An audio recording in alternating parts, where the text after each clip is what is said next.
love. Welcome back to another episode of Rollerset to Mindset. I'm your host, Angela B. Fuller, Master Hairstylist turned Certified Transformation Coach. Woo, that sounded like a mouthful, and I'm excited to be here. So, welcome. I have a juicy episode lined up for you, and I really hope, it is my sincere hope that you get something from this message. I know I'm excited about it, and when I was preparing for it, I felt like it's a subject that I could have gone on and on and on about.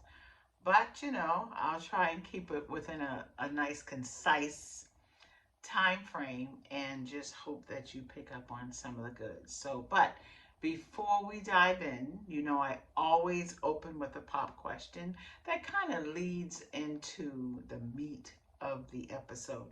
So my pop question for you is this: how important is it to be true to yourself? I know that's an open-ended question. That's a big question because so many of us, we're still trying to discover and find out who we are. We still don't know who our who we are within our own selves. We're constantly trying to figure it out, and I get that because I'm there too. Let's understand that we're all working this out together. But part of being true to yourself is to help you to avoid what we all go through on a regular basis. Whether you're a beauty industry professional or whether you are one of the women that we serve. I know from my styling chair, I hear so many stories, so many experiences, and there's so many of us women who are caught up in the struggle of self-sabotage. We want to do a thing. We have gifts, we have goals, we have purpose, we have desires, but we're caught up in this constant circle of self-sabotaging, of self-disbelief, of limiting beliefs of how we can achieve what we know we have in us. It's like we know we're pregnant with something great, but we struggle with the ability to give birth to it. So I want to try and just unpack that a little bit, and I want to just share from my perspective some of the things that I do, some things that I can offer that maybe you can adopt as your own. And so when it comes to trying to avoid self-sabotage, and when it comes to trying to be true to yourself, we can't leave out self-discovery, because self-discovery helps us to figure out who we are. Now, we go through this process of who they say we are. We go through the process of who God says we are. And then through that, we even go through the process of who we say we are. So it's like trying to work those three phenomenons actually, to discover and rediscover who we are. And part of what sometimes I think hold us back is a feeling of brokenness. And so many of us have to first heal before we can even discover who we are. Because healing, a lot of us look at what we go through on the outside, how we look, how we're dressed, the house we live in, the car we're driving, the career that we in, and we think that's an indication of us, of who we are. But it runs so much deeper than that, because healing is an inside job. Repairing the brokenness starts from within, and then it oozes out into the world. And so, like, someone can look at you and you are dressed to the nine. Everything is laid. You look so well put together. But if someone takes the time to sit and talk with you, over time, they will discover and pick up on a lot of brokenness. It's like a broken glass that's just filled with little pieces. So, how do we go through the process of putting those pieces of glass back together so that we can have a whole, fully functioning woman? I think we first have to begin with knowing the truth about us. The truth that we are more than just human. Yes, we are humans and we're made up of certain things. Our muscles, our tissues, our ligaments, our different organs within our body. And this big old largest organ we call our skin, or the beauty of our hair. Yes, that's one aspect of us, that human side of us. But then there's also that divine side of us. I think that's an area inside of us that is a constant discovery and rediscovery of who we are. And when we put those two things together, we begin to grow and we begin to evolve into the best versions of ourselves. Now, I know in the past when I've done the work of myself and try to become the best version of myself, I run into this thing called self-sabotage. Because a part of me sometimes feel that I don't deserve what I'm going after. And I'm not talking about going after material things.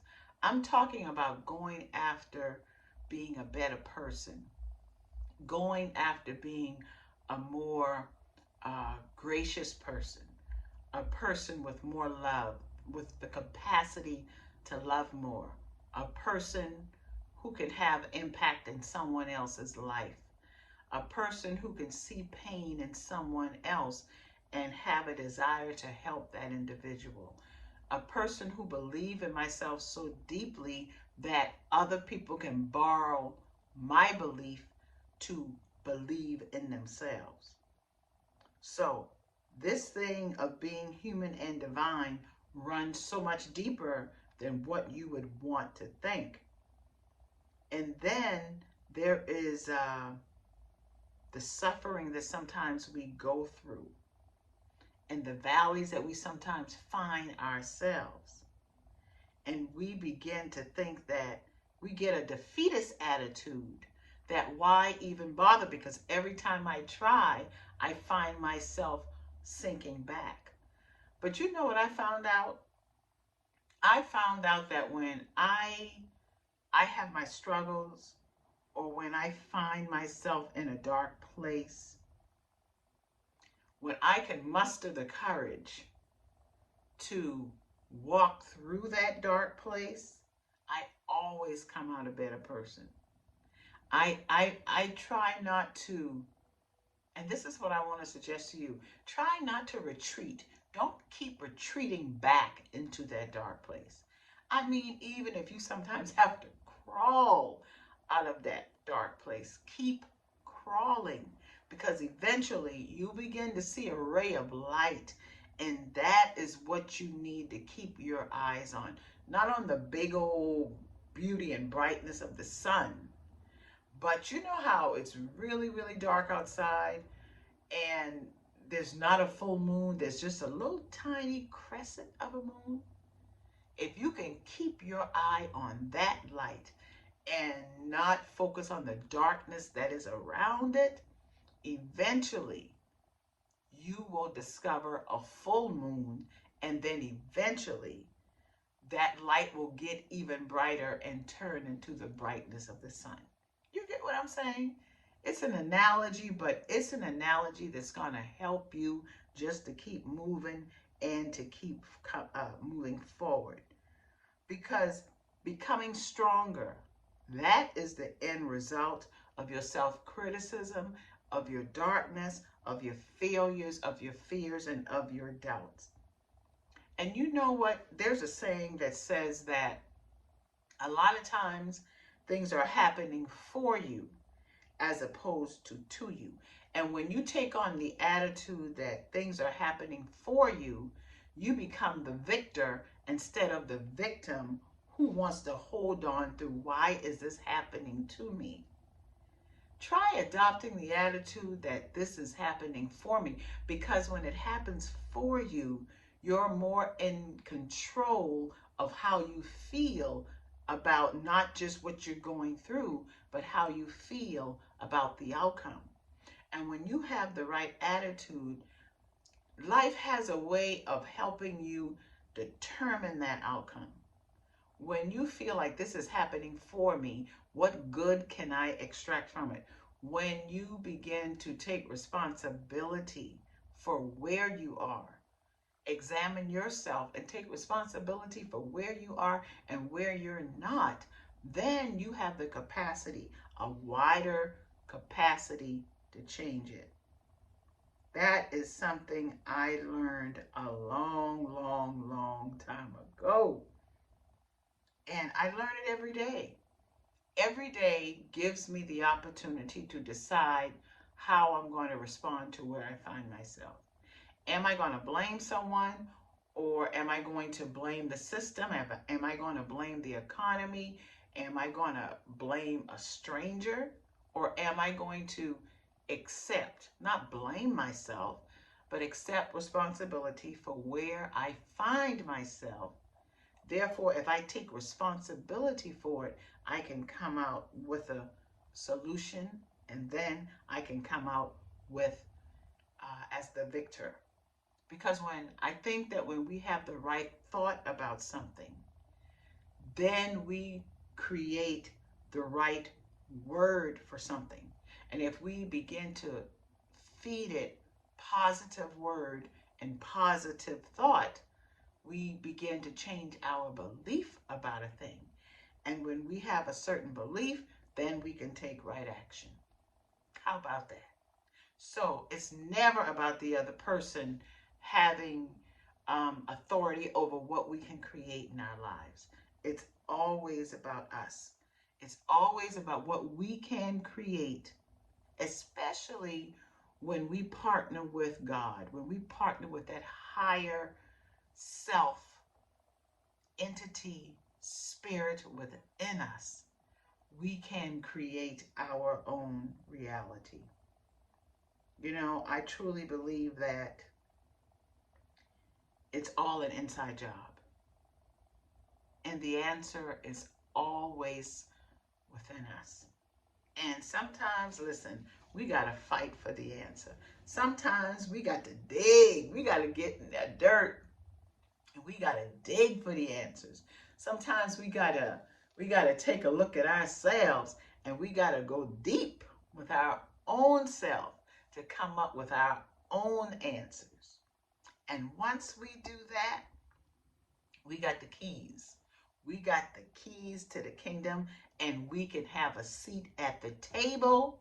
And then once we have a seat at the table, guess what we can do? We can hold space for someone else. We can invite someone else. We can help change someone else's life.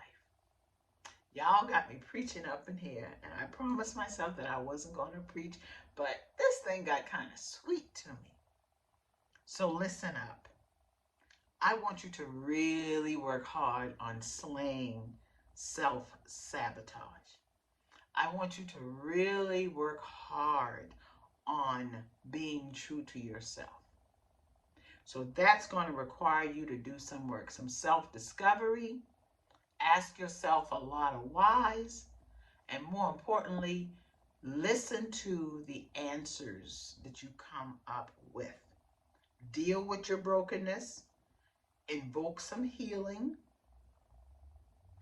Tell yourself the truth about the fact that you are human and divine. You just ain't out here hanging out as a human. There's some divinity in you. Your suffering is to help you. It makes you stronger because you know you can walk through that valley that you're in. I don't care if it's about business. I don't care if it's about relationship. I don't care if it's about friendship. I don't care about your thought pattern. You can walk through that valley and come out on top. Things that's happening happens for you and not to you. We have to grow and we have to begin to accept responsibility for where we find ourselves. The answer is inside of you, and guess what? It's an inside job. I'll talk to you later. Chew on that, okay? Bye.